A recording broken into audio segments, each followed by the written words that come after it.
সম্মানিত ভিউয়ার্স, আসসালামু আলাইকুম ওয়া রাহমাতুল্লাহি ওয়া বারাকাতুহু।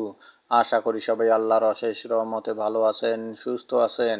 এই চ্যানেলে আরেকটি নতুন গুরুত্বপূর্ণ ভিডিওতে আপনাদের সবাইকে স্বাগতম। আজকে আলোচনা করব শিক্ষকদের মার্চ মাসের বেতন নিয়ে সুখবর দিল মাওসি। বিস্তারিত থাকছে ভিডিওতে। এই ভিডিওটি দেখার আগে যারা এই চ্যানেলে একদম নতুন তারা অবশ্যই চ্যানেলটি সাবস্ক্রাইব করে পাশে থাকা বেল আইকনটি প্রেস করে দিন। আর যারা ইতিমধ্যে সাবস্ক্রাইব করেছেন তাদেরকে জানাই অসংখ্য ধন্যবাদ। শিক্ষকদের মার্চের বেতন নিয়ে সুখবর দিল মাওসি।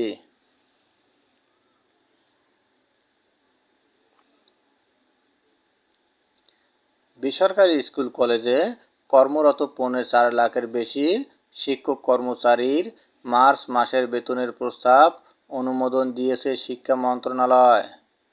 রোববার 13 এপ্রিল মাধ্যমিক ও উচ্চশিক্ষা বিভাগের বাজেট শাখা থেকে এ সংক্রান্ত জিও জারি করা হয়।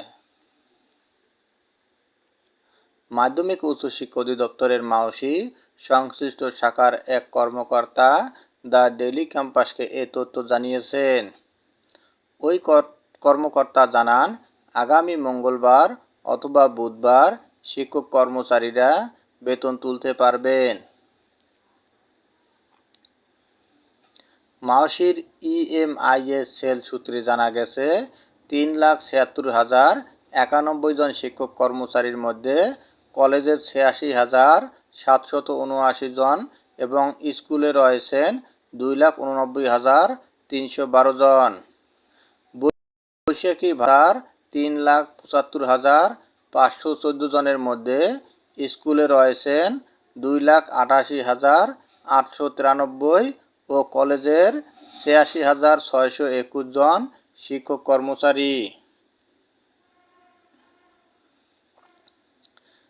জানা গেছে, সরকারি কর্মকর্তা কর্মচারীরা ইএফটির মাধ্যমে বেতন ভাতা পান।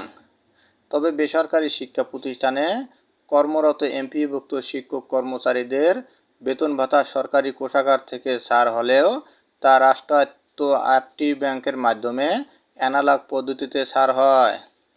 এই অর্থ তুলতে শিক্ষকদের নানা ভোগান্তিতে পড়তে হতো।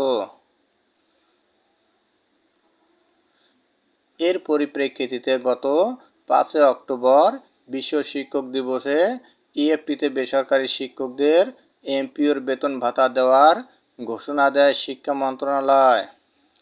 প্রাথমিকভাবে বেসরকারি এমপিওভুক্ত স্কুল কলেজের 209 জন শিক্ষক কর্মচারীর অক্টোবর মাসের এমপিও ইএফটিতে ছাড় হয়। পরবর্তী সময়ে গত 1 জানুয়ারি 1,89,000 শিক্ষক ইএফটির মাধ্যমে বেতন ভাতার সরকারি অংশের টাকা পেয়েছেন। দ্বিতীয় ধাপে 67,000, তৃতীয় ধাপে 84,000 এবং চতুর্থ ধাপে 8,200 এর অধিক শিক্ষক কর্মচারী ফেব্রুয়ারি মাসের বেতন পেয়েছেন। তবে তারাই কেউ এখনও মার্চের বেতন পাননি। চলতি সপ্তাহে তাদের বেতন হতে পারে বলে জানা গেছে। ধন্যবাদ জানিয়ে বিদায় নেওয়ার আগে আবার অনুরোধ জানাই, যদি ভিডিওটি ভালো লাগে এবং সর্বশেষ শিক্ষামূলক আপডেট ভিডিও পেতে চান তাহলে অবশ্যই চ্যানেলটি সাবস্ক্রাইব করুন। ধন্যবাদ সবাইকে।